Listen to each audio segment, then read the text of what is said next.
So I can remember I went into this interview with a consulting firm, and I wasn't into it. And I'm like 5 minutes into this conversation with this guy, and he was clearly having a bad day, and I just really didn't want to be there, and I just broke. And I said, I really do appreciate your time. It's clear that I don't want to work for you, and you'd rather be doing something else right now.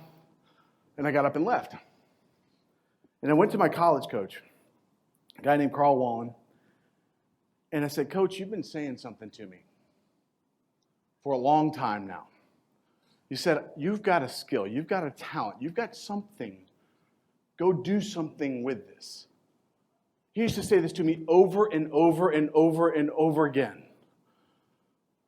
Why do we have to repeat ourselves so many times as a coach? Because you're waiting for the timing to line up when finally that athlete hears you.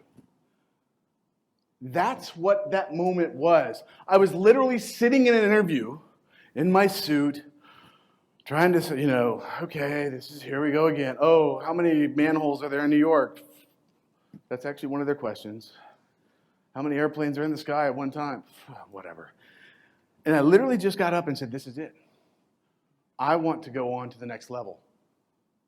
3 years is all I was asking myself to commit. What the hell is 3 years when you're 21? It was 1997. I go to my coach and I said, Coach, what have you been telling me? He said, you got a gift. How do you think this is going to work? He said, well, you can't do it here. We'd love to work with you here, but you need to go on to the next level. So I ended up partnering. He found a coach for me out in California, a guy named Robert Weir, which is if we have time, I might come back to Robert because he is a personality in and of himself. But I made the voyage. I made the first step in my Olympic journey. And I heard someone talk about dreams earlier and believing. In Olympic sports, there's a guy named Pierre de Coubertin who is the founder of the modern Olympics. And he used to say, he used to stress the importance of the struggle. The struggle, right? And in doing so, he'd say, look, in any competition, there's only going to be one winner, but there's going to be a lot of victories along the way. You enter the fray. That's the first one, right? You make that decision. You take that action. And when you did that in the Olympic movement, you went from being just some guy with a dream to an Olympic hopeful, right? I totally hate that term. Everybody has a dream. Everybody has hope. How many of you take action on those dreams? Small percentage. What's hope? So I started to ask, you know what? This was the first time when I transitioned from an athlete, a hopeful, someone with a dream, into a faithful person. See, hope is faith put into action. And that's the moment when you are working with your athletes and you see them make this transition from going through the motions and relying on whatever gifts they've been given to taking ownership of those gifts, taking the steps, and looking for new answers, new opportunities, and new ways to grow. That's what I call an Olympic faithful. Take action. The people in this room, I heard, who was it? I think it was Lindsay. Someone was talking about foundations during their presentation. And I think that's a really important concept, particularly for the people in this room. You all are the builders of foundations. I read an article about a hotel called the Burj Khalifa. It's one of the tallest hotels in the world, if not still the tallest. It's this magnificent structure. Huge, huge scales. I don't know how many hundreds of stories, 100 stories in the skies. Massive. People always look at it and say, wow, that's an amazing structure. But the most impressive thing about this structure is not what we see, but what we don't see. It has 198 board piles that go 200 feet into the ground, this thick. That foundation is what allows this great thing to build. When I shifted from a hopeful to a faithful person, I started building this foundation, shoring this up. I moved to California. There's gold there in them hills. I moved in with I moved into a house called The Stable. There were 10 of us when I first lived there. 5-bedroom house.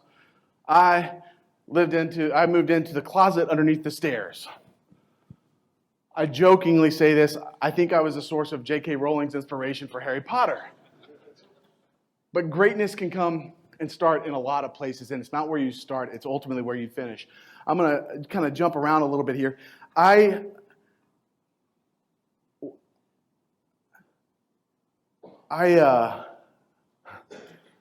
years, that's what I gave myself. And when you commit yourself wholeheartedly, when you commit yourself to getting under the bar, when you commit yourself to getting into the fray, when you commit to yourself whatever you're committing yourself to, you can only do it 100%. In the trials and tribulations that you face, mine were never life and death, but they sure as hell felt really real to me.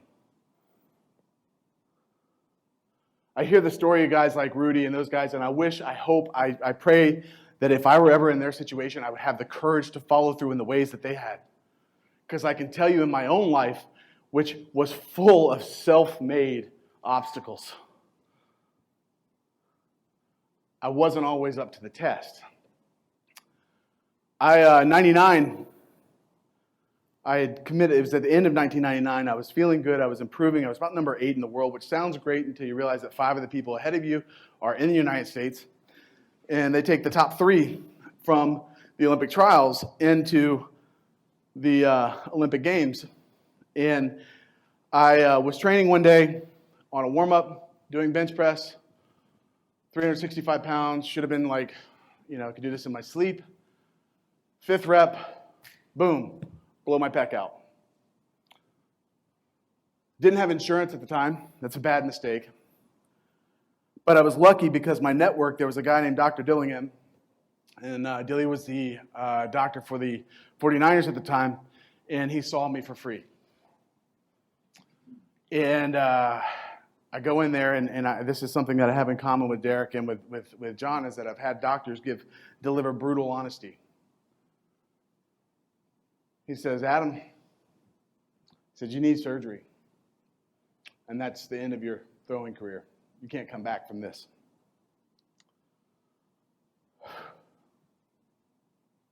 I was living in a house. I was living in a closet underneath the stairs. I'd moved literally 3,000 miles across the country. I had no family, no friends in that area.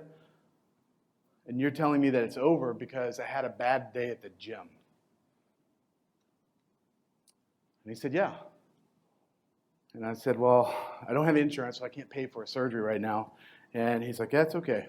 Take your time. There's no rush for it. And as I was walking out, he says, wait. There's a chance. He said, if you go and you commit yourself to doing rehab, there's a chance you might be ready. A chance you might be ready by May. And I felt like that moment in Dumb and Dumber. Do you guys remember that movie? Or is that... So you're saying there's a chance, baby. All right.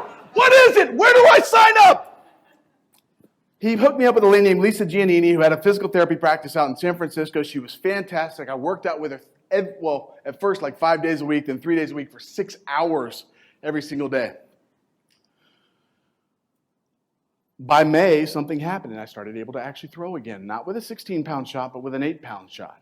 Or sorry, it was April of 2000, I was able to throw an 8-pound shot. And as everything started coming back, all of a sudden, I started throwing the 16-pound shot in May of that year, and I was throwing really far. I'm like, what the hell just happened? Well, this injury forced me to do something.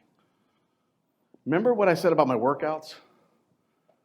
100 reps, 665 for 10. That was sort of my foundation. So I was in this perpetually overtrained state. The injury forced me not only to rest, but to change the way I train. And yeah, it was like 5 months later, but I was thriving. And I felt super explosive. Derek was talking about his jumps. I never hit 42 inches in a vertical, but I was at 40. My standing broad jumps were like 11 and a half feet. We did all sorts of crazy jumping. I can't tell you all the ones. We just made shit up, okay? Like I would do like single leg, 3 hops. We would do anyway. We do all sorts of crazy stuff. That's how I trained. That's how I compensated for this injury. And the result was by accident, I started doing something that probably resembled velocity-based training, or maybe some post-activation potentiation. Maybe some people know that as triphasic. I don't know what you guys know it as today. But it was working for me, and I got into the ring again. I started throwing farther and farther and farther and farther. I get called by USA Track and Field, who's our national federation. They said, can you be at a meet on Friday? And it was Monday, and I was working full-time. And I said, yes. Well, I said, when's the meet? He said, it's Friday. I said, okay. And they said, well, we'll get a plane ticket for you. You can leave on Wednesday night, all that stuff. Get on the plane, fly out to my first professional meet in Raleigh, North Carolina, walk into the lobby of the hotel, and 2 of my competitors are sitting there. 2 guys I've known for about 10 years. And they said, they're talking about the trials. I said, well, it's going to be Andy Bloom, Kevin Toth, CJ Hunter, John Godina, somebody else. And I looked at them and said, guys, I'm standing right here. Oh, you're on the bubble. And I looked at him. This is true. Looked at him and I said, y'all just made the biggest fucking mistake of your life. And I went up, and for the first time that whole year, I was angry. And I mean really angry. I go out the next day at the competition. I PR. I beat everybody but the defending world champion. I threw 70 feet 4 inches, which 70 feet is sort of the benchmark for medal contention. Several weeks later, we go into the Olympic trials.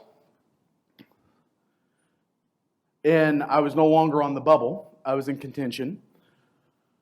I step into the circle for my last throw of the day. At that point, I already knew I was on the team. And the moment kind of came together. We work for these moments in our lives where everything just kind of clicks, right? You guys ever had that? They call it being in the zone. Maybe you play baseball, you see that baseball coming at you, and everything's in slow motion. I had that moment. And so I step into the back of the circle. And when I explode back to life, the shot put goes 72 feet 7 inches. The 5-foot PR over the year before. That's huge. And I was now the favorite for the Olympic Games. I was an overnight success. That term's bullshit.